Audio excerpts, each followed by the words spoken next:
a little short film which basically goes over an astronaut who's in space and it's all gone wrong where he's just adrift in space with no hope to survive. So it's set in the 22nd century and he's awoken suddenly by a mysterious wave of energy. He woke up too early and now he's stranded. He can't go anywhere and the only company that he has is an artificial intelligence who doesn't have a name and it's obviously not very comforting for him. He has to try and find a way to fix his cryogenic sleeping pod, but in doing so it will drive him crazy and he'll be struggling with the fact that he has to live alone if he can't fix it, and that basically he's a dead man walking if he can't do it because there's nothing he can do. He's millions and millions of miles away from home and he's millions and millions miles away from his destination. So the character profile is called Ethan Cunliffe. He's an astronaut aged 35. And his traits are he's ambitious, he's a bit selfish, so he only cares about himself. He's resilient and he's determined. So he wants to get the job done. He doesn't just want to die alone. But the problem is, he might not have a choice.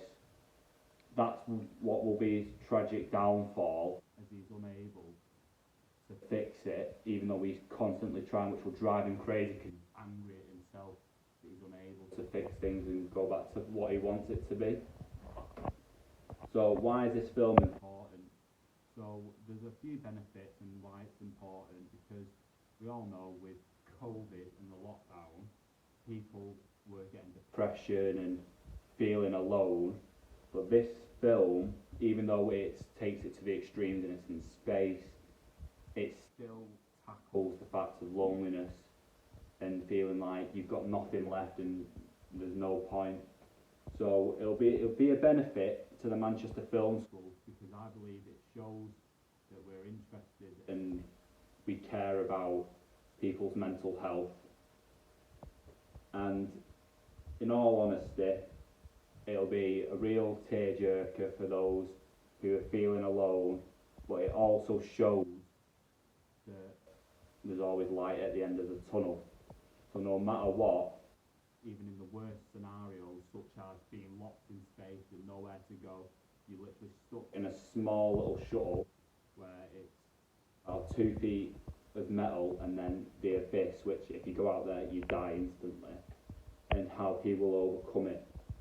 So at the end of the film, he deals with the fact that he can't fix it and that he will have to live the rest of his life. So by the end, there'll be a wide shot of the exterior and then it'll zoom in into the interior where it shows an empty shuttle with no signs of life, and on the computer it's like a memory to the astronaut as he has finally passed away, but we don't know how long he lasted. We don't know if he decided to do it straight away or if he decided to try and live out as long as he could and be very hopeful. So, any questions? How will you ensure that you won't go over budget? So, we won't go over budget because, as it's only filmed in a small space and it's in one shuttle, it won't cost a lot of money to build the set as it's just one room. We've only got 3 actors, where there's only one actor and the other 2 are voices. One voice is the NASA commissioner who says like the countdown to going off to space and what the mission is, and another voice is the artificial intelligence on the ship. So for budget wise, we'd pay the actor, the astronaut, a bit more, but it's only another 2 voices, which I could do the voice of the NASA commissioner and I won't need to be paid for it. And yeah, so we won't have to go over that much of a budget. How long do you think it'll take to film? So, like I previously stated, because it's only in one set, it won't take too long to film, and because it's just mainly a conversation between 2 people and one's just a voice, it's not going to take that long.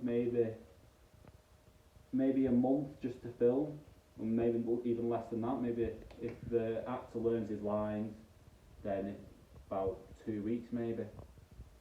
For everything. Yeah. Thank you.